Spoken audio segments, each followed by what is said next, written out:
guys, welcome back to the world of English exams. So today we are going to understand how to answer the questions that are present in the Cambridge IELTS 15 General Training Test 1, and this is the final section of the test.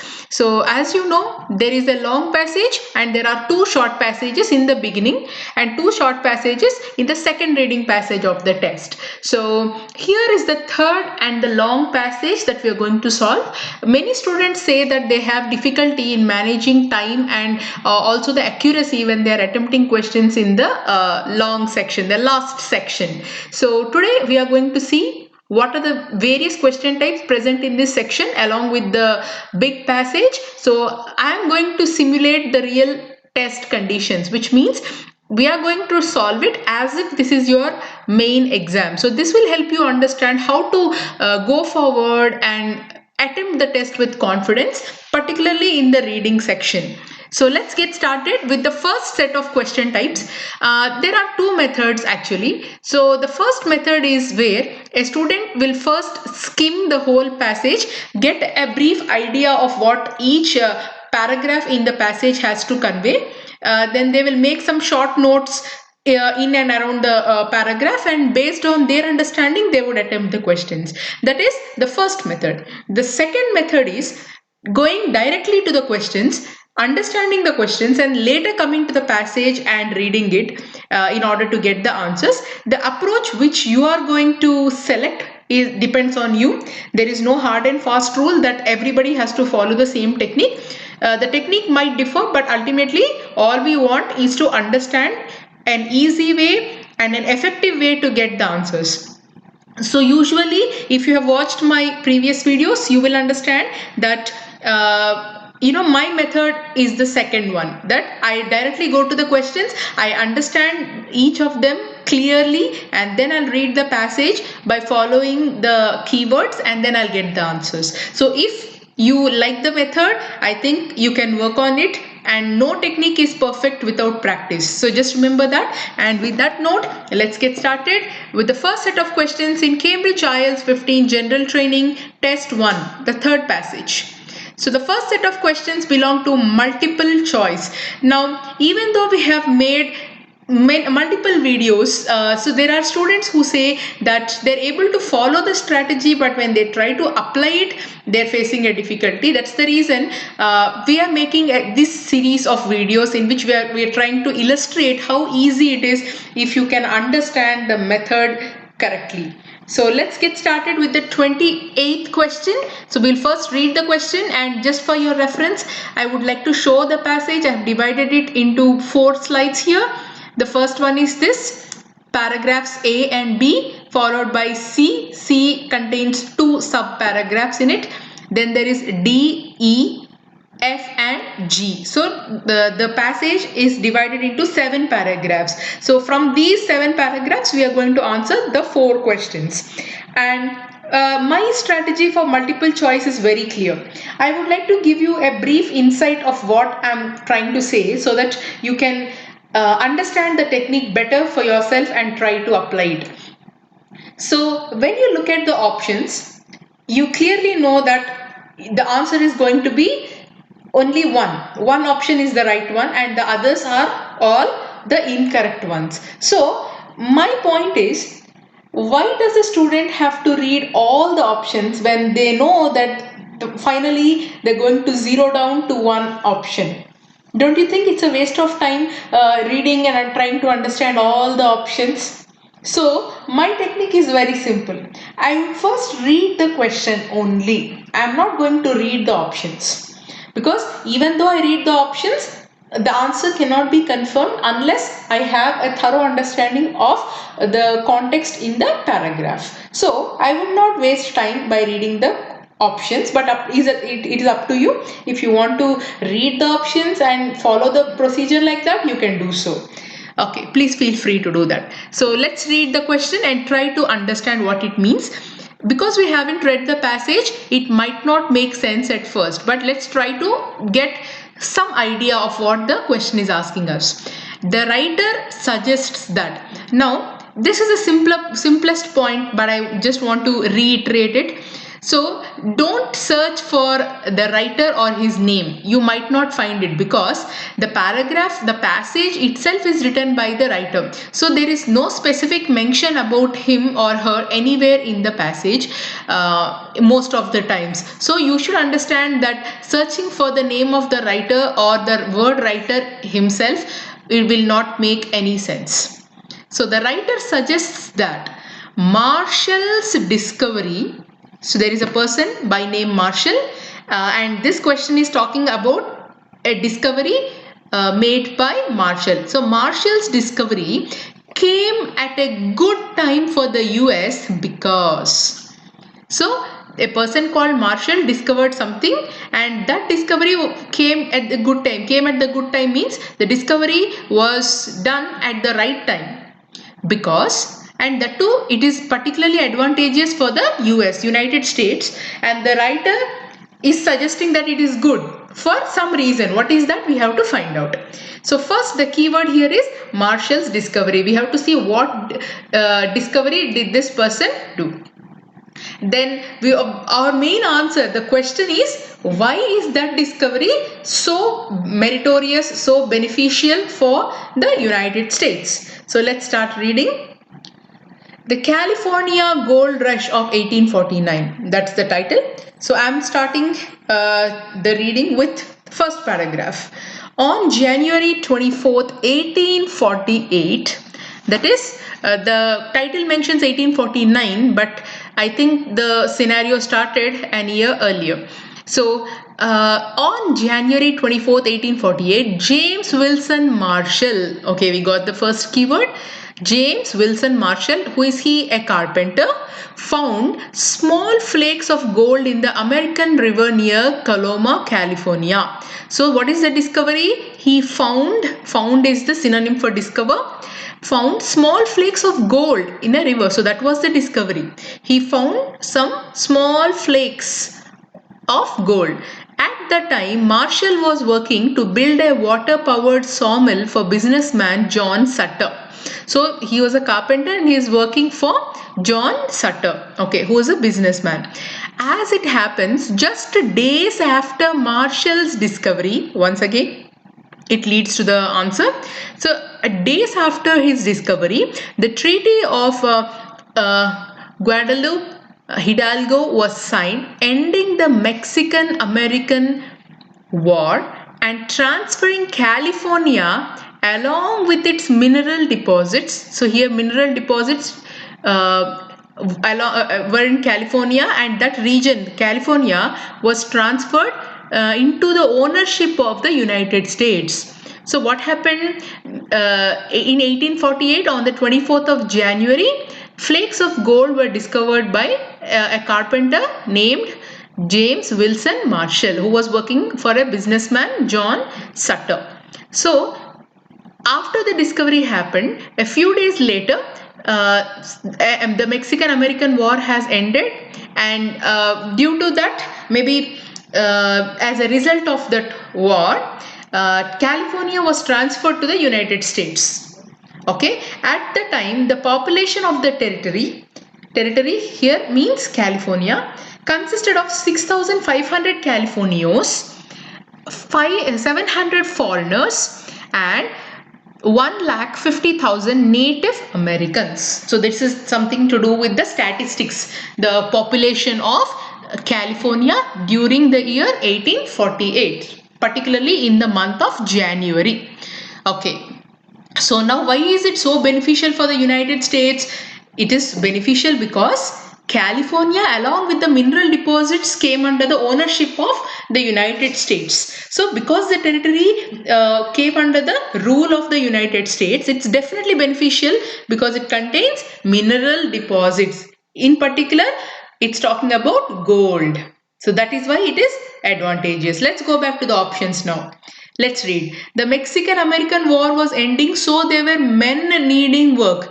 We read that the Mexican-American War ended, but did it say that there were men who needed employment or work? Nothing about it. So option A is the wrong one. Next, His expertise in water power could be useful for gold mining. Did it talk about any expertise in water power?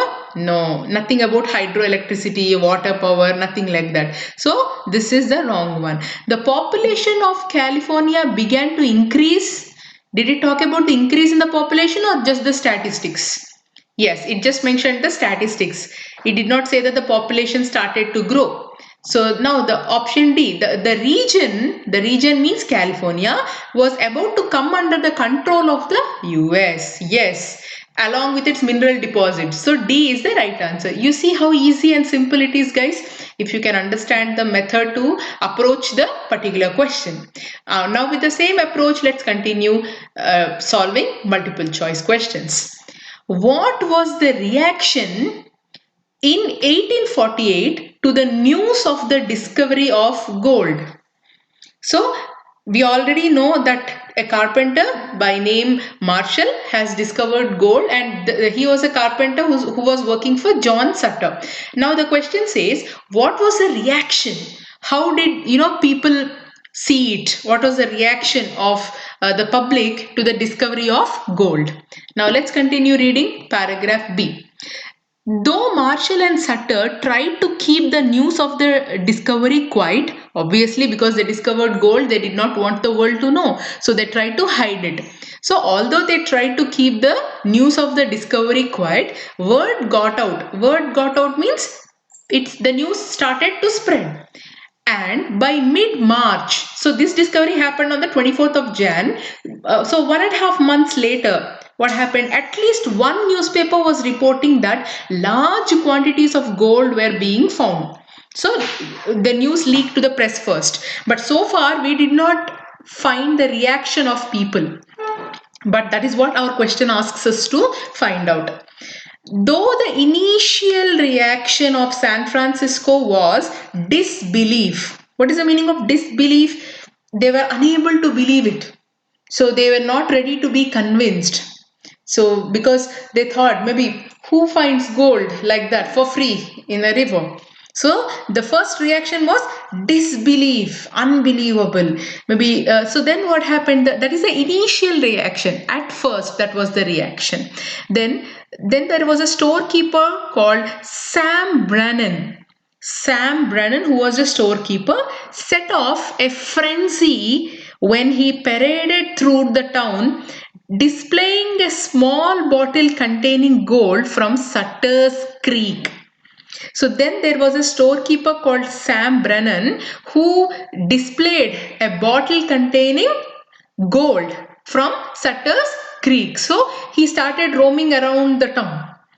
Then by mid-June, so first reaction was disbelief. Then there was a storekeeper who roamed around the town displaying a small bottle containing gold. So he showed the visual evidence kind of thing to the town that gold is actually there. So you need to believe it. That is what he tried to say.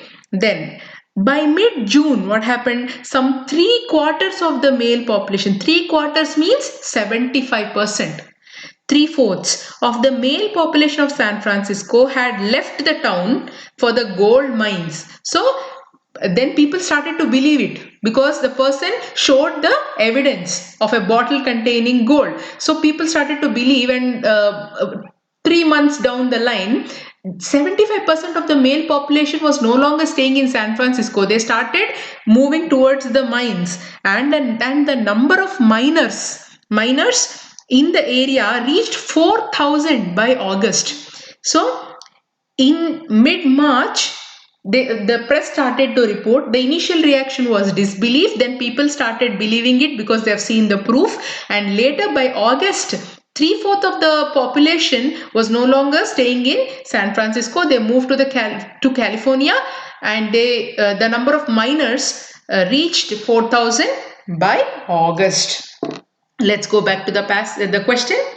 So let's see. The press played a large part in convincing the public of the riches available. Did the press play a role? No, the role was played by a man who displayed a bottle of gold. The newspapers and the media did not play any role. So option A is eliminated. Next, many men in San Francisco left immediately to check it out. Did the people go immediately? No. We read in the passage that in mid-March the newspaper started to report about it, but the people went there in August, so it is not immediate. It took several months of time for them to believe, see the evidence and then go. So option B is wrong. Next, people needed to see the physical evidence before they took it seriously. Yes, at first they did not believe it. That's why it's given as disbelief. But slowly they started taking it seriously only after they saw the physical evidence. And what is the physical evidence? A bottle that was displayed by a storekeeper. So option C is the right answer. But let's eliminate D. Men in other mines in the US were among the first to respond it. Did we read anywhere about the people who are working for other mines in the US? Not at all. So this option is wrong. Okay, so it's so easy. If you don't bother about the length of the options, all you need to see is whether the meaning matches or not. Let's continue solving the next question.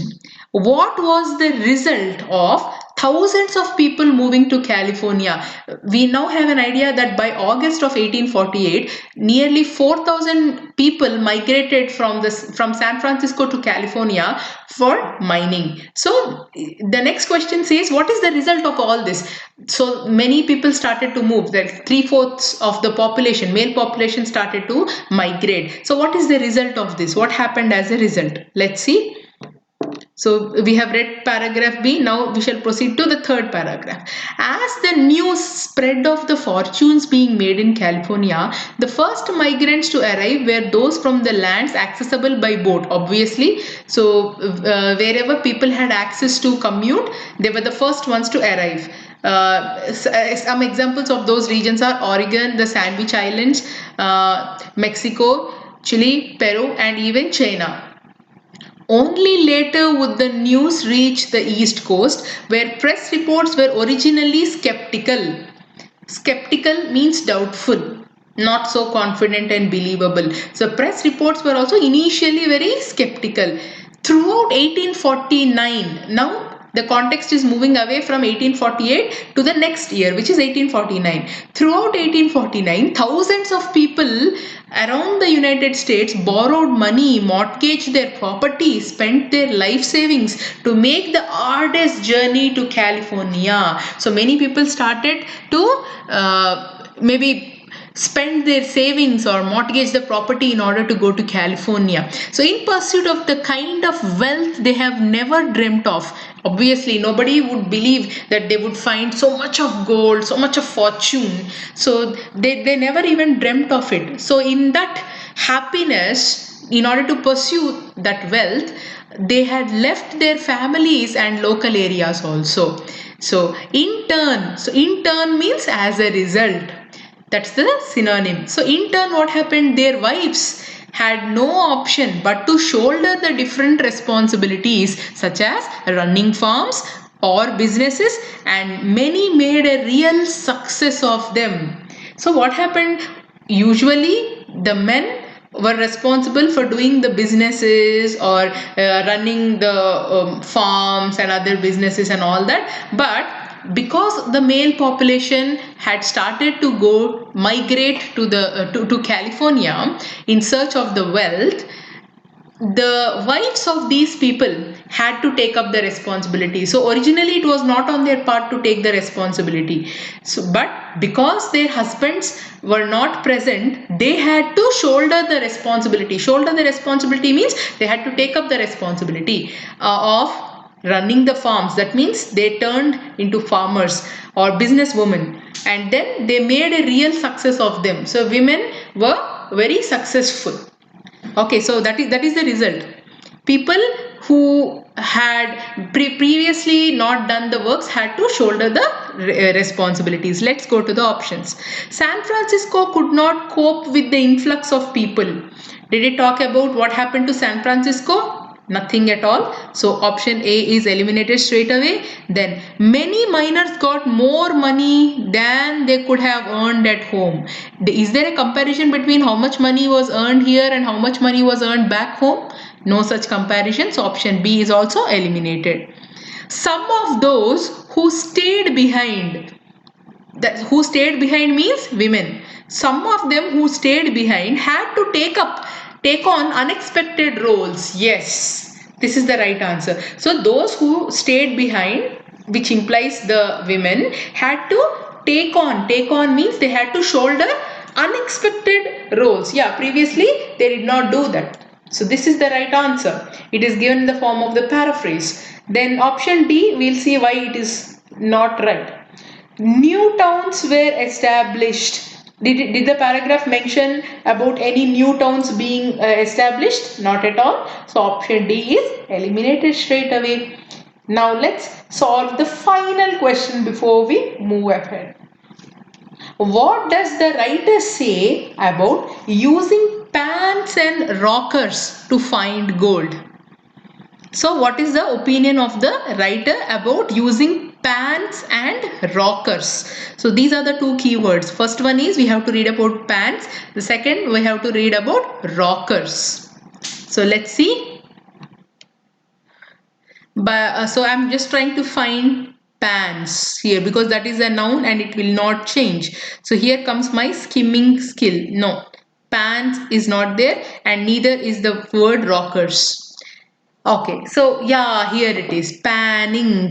So how did how did all these would-be miners search for gold? So what is the process?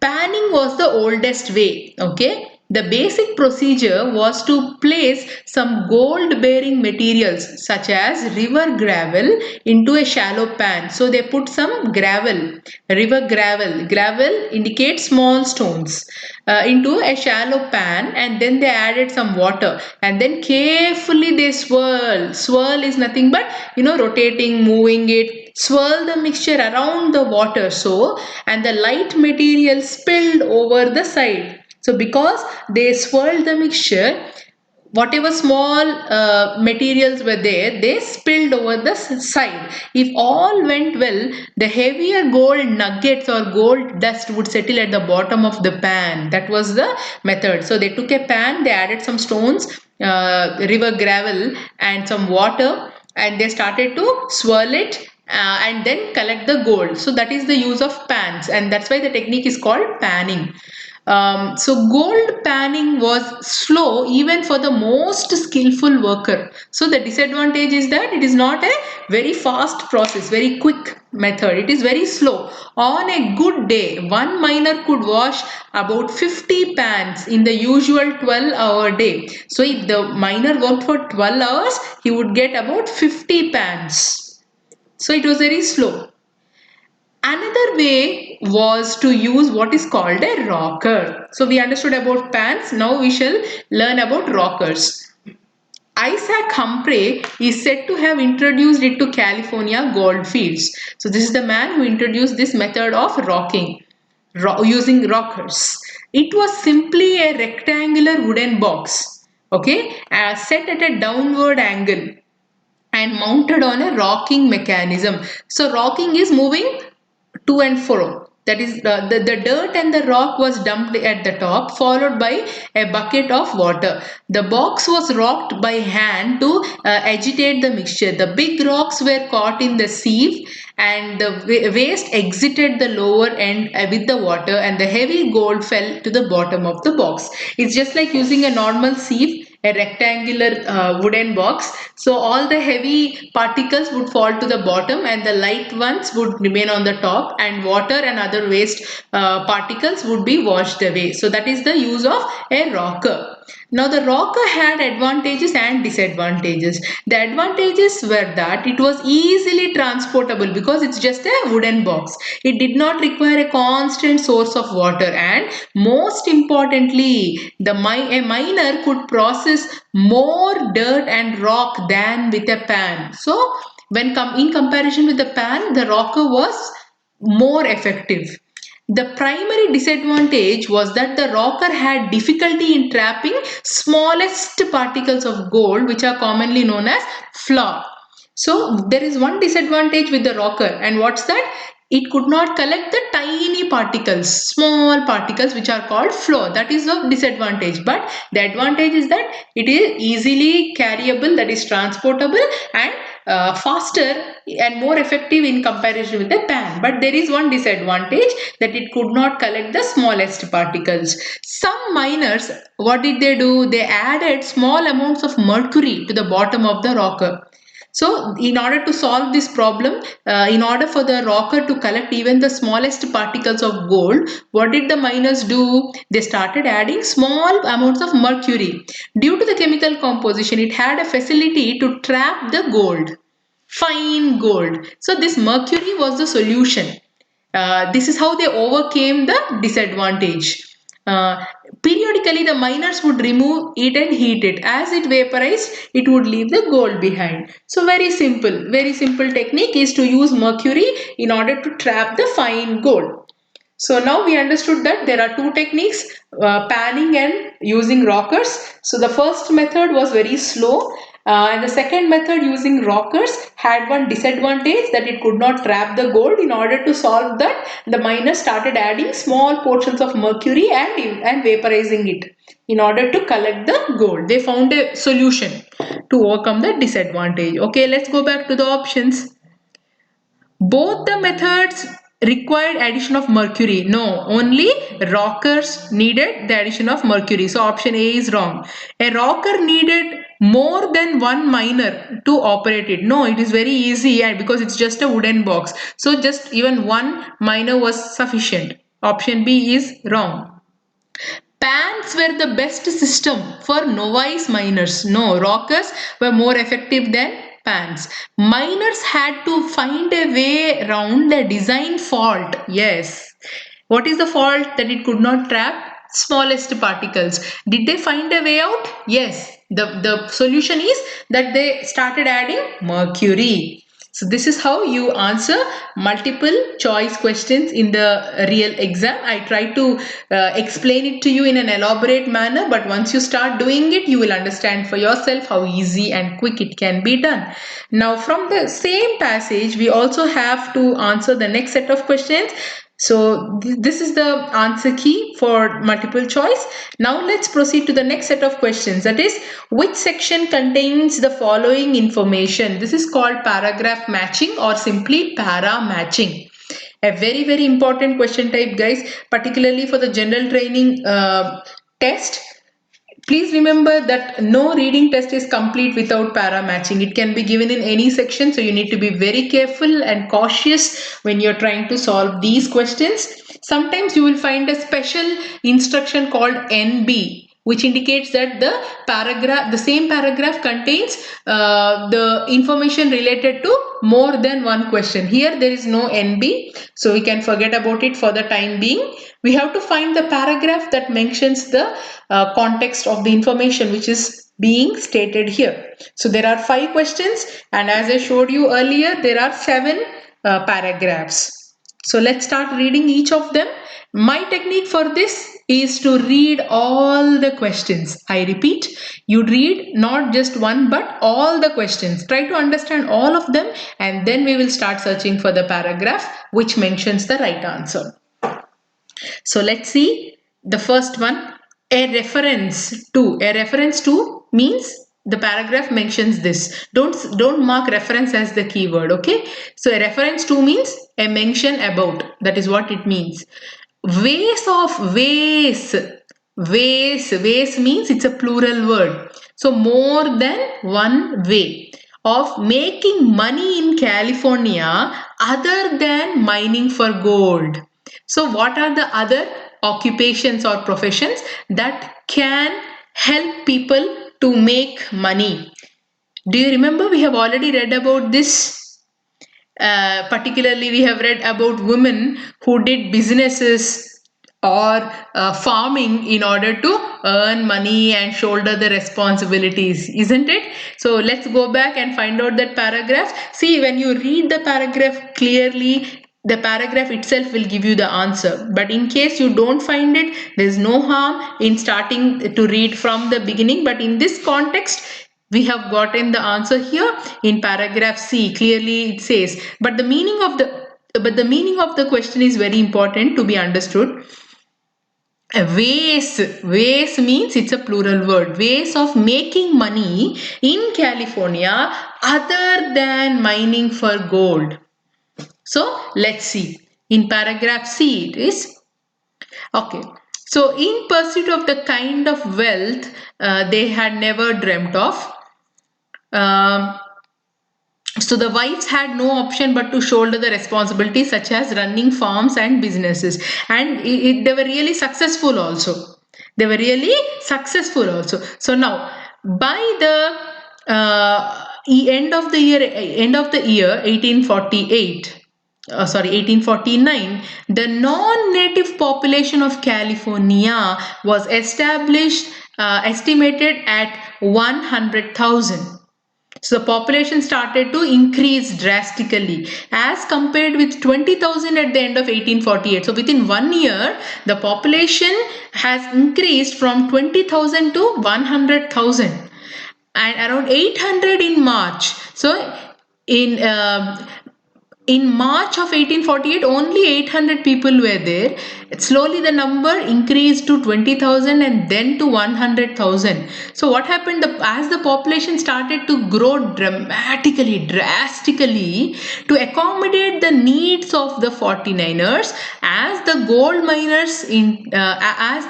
miners were in town, the towns had sprung up all over the region, complete with shops, businesses to make their old gold rush fortune. You see, other businesses, yeah, so other businesses means ways of making money, and overcrowded chaos of the mining camps and towns grew even more lawless, and San Francisco developed a bustling economy means financially very rich territory, and became the central metropolis of the new frontier. So this is the paragraph that mentions that there are other ways to make money other than by mining for gold. What are they? Shopping, with establishing shops and other businesses. So the answer for the first question is C. Now let's continue the next question. A suggestion that gold that was found did not often compensate for the hard work. So we did not read about this, but let's try to understand what it means.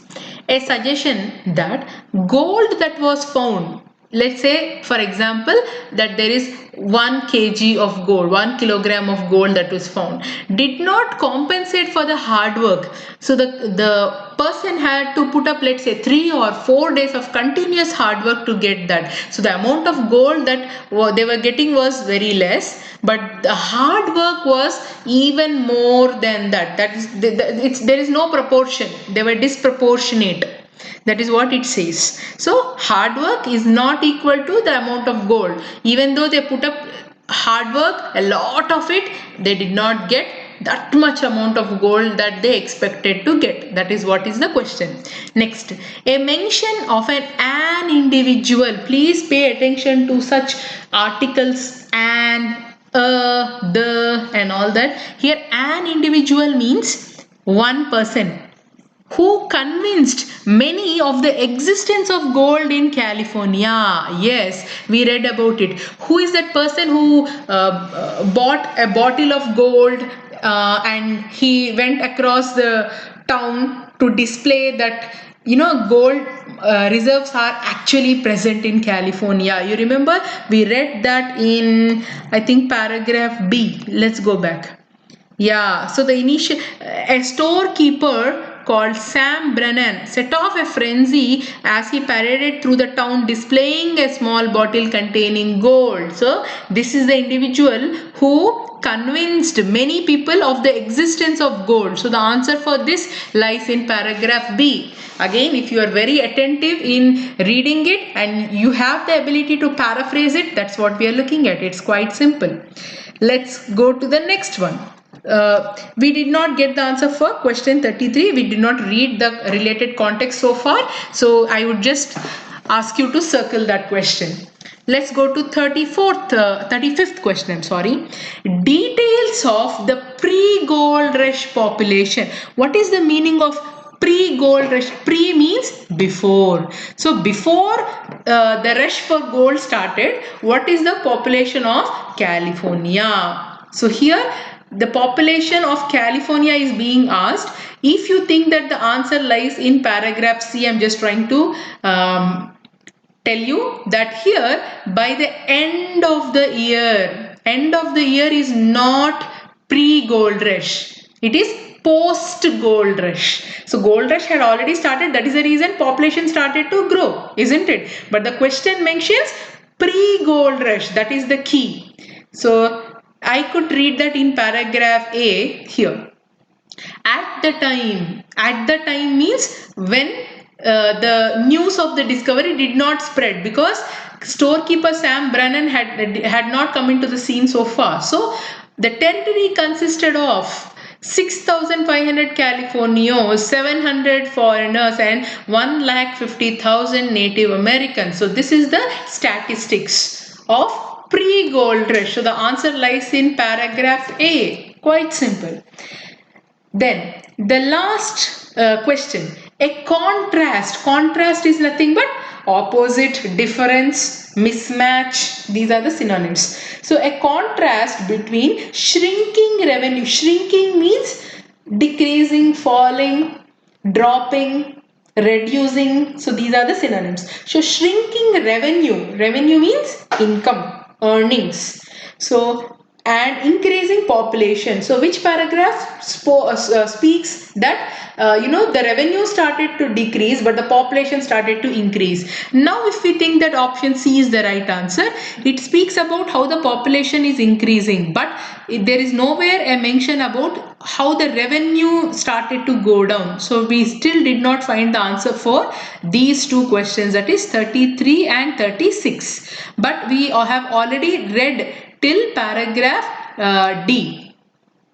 Yes, E also. In fact, these are the techniques for taking out the gold. So we did not find the answer for these two questions, which means that the answer would lie in either of these paragraphs for these questions. This is how you zero down to the right paragraph, guys. Now let's start reading the two paragraphs. Only if you can read the two paragraphs, your time is saved. A lot of time is saved in the main exam. I hope you're getting my point. So let's see.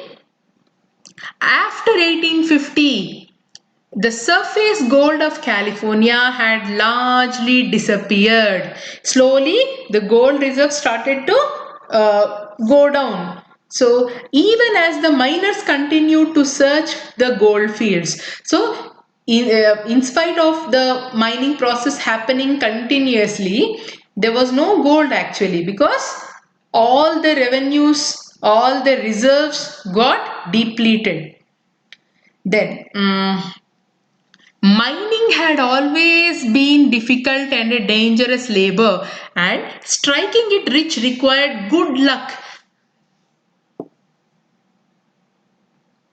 Sorry for that. So, and striking it rich required good luck as much as skill and hard work. Yeah, a lot of luck and hard work is required to strike the gold. Moreover, the average daily pay for an independent miner had by then dropped sharply.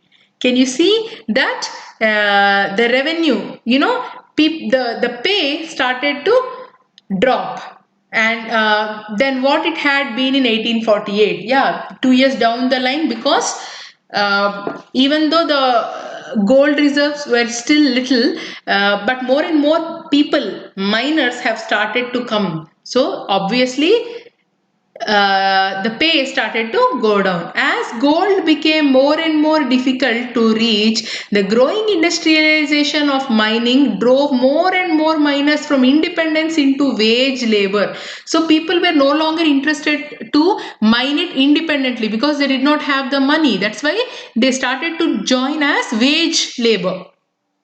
The new technique of hydraulic mining brought enormous profits but destroyed the region's landscape.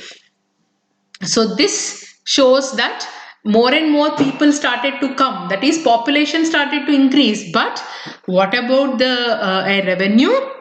Yes, okay. So this is what it says, that it has become really difficult for the people to get their money. That's why they went from independent labor to wage labor. It did not show any statistics that the revenue had gone down, but it said that more and more people started to come to the region. And let's see which question it matches for. So, a suggestion that gold did not compensate for the hard work. Yes. So, why is this the right answer? Because it says that it required good luck and skill and hard labor. So, even though the gold, the people started working, the gold which was found was too little. There is no balance there. So, F is the right answer for the 33rd question. Now, let's go to the 36, contrasting between revenue and shrinking revenue and increasing population. Though gold mining continued throughout the 1850s, it has reached its peak in 1852 when gold worth $81 million was pulled. So slowly in 1 year it was really profitable because the revenue was $81 million. After that it declined gradually. Declined gradually means shrinked. So the revenue started to shrink, leveling off at 45 million per year. So from 81 million, it decreased to 45 million, shrinking revenue. Settlement in California continued. That means people started to come to California to settle, and by the end of the decade, the state's population was around 380,000.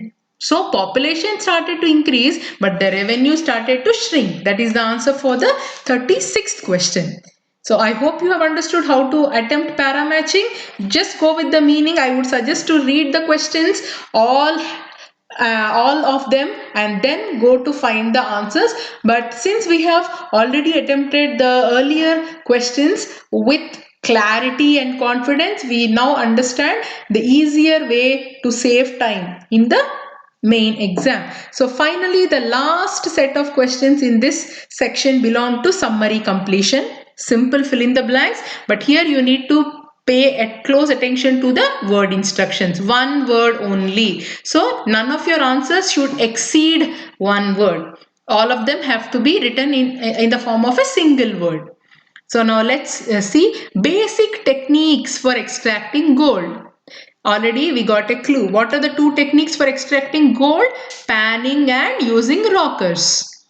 So the answer would lie in paragraph D and paragraph E. We have a clarity, so we will see how easy it becomes. So let's quickly go to the questions and start reading it. The most basic method used by many miners began with digging some dash out of the water and hoping it might contain gold. So what is the basic what is the basic thing that was used? Digging some dash out of the river. So what did they dig? Panning was the oldest way. The basic procedure was to place some gold bearing materials such as river gravel into a shallow pan and then swirl the mixture. So what was placed? River gravels. The answer is river gravel, but here you can just write one word. So you're going to eliminate the word river and just write the answer as gravel. Small amounts were put in a pan with water. The pan was spun around. Spun around means swirl. I told you that already. Causing the liquid and less heavy contents of the pan to come out. Gold dust which weighed more remained in the pan, or if the miners were very lucky, there might even be some dash too. Okay, so in addition to the dust, what else was found? If all went well, means if they are lucky, the heavier gold nuggets. So what was the heavier particle? Gold nuggets would settle at the bottom. So the answer is gold nuggets. But as I told you, the instructions mention one word only. So you need to write the answer as nuggets. Then the rocker was also used. A miner would put some earth and rock into the higher end together with some water. He would then shake the rocker. Large stones stuck in the dash. So where did the large stones remain? It was a rectangular box, okay. The dust and the rock dumped on the top, followed by a bucket of water. The box was rocked by hand to agitate. The big rocks, that is large rocks, were caught in a sieve. So where did they remain? They remained on the top in a sieve. So the answer is sieve. Large stones means heavy, big ones. Big rocks. Big rocks is paraphrased as large stones. While gold dropped to the bottom. Unfortunately, the rocker was not designed to catch what is called as the flour. However, the process introduced involving dash to ensure that no gold was washed out of the water. So what was added in order to not wash the gold? We already know that mercury was added. So small amounts of mercury was added. So the answer for the last fill in the blank is mercury. So simple and direct it is. So here is the answer key for the same. I hope that you have now understood clearly how to answer the questions that are related to the third reading passage of Cambridge IELTS 15 reading test 1. So I will end the video here. If you have any doubts or clarifications, please do not hesitate to leave us a comment in the comment section below, and I will definitely get back to you with the explanation as soon as possible. So till I see you with another informative video related to the IELTS preparation, I wish you all the best and happy preparation, guys.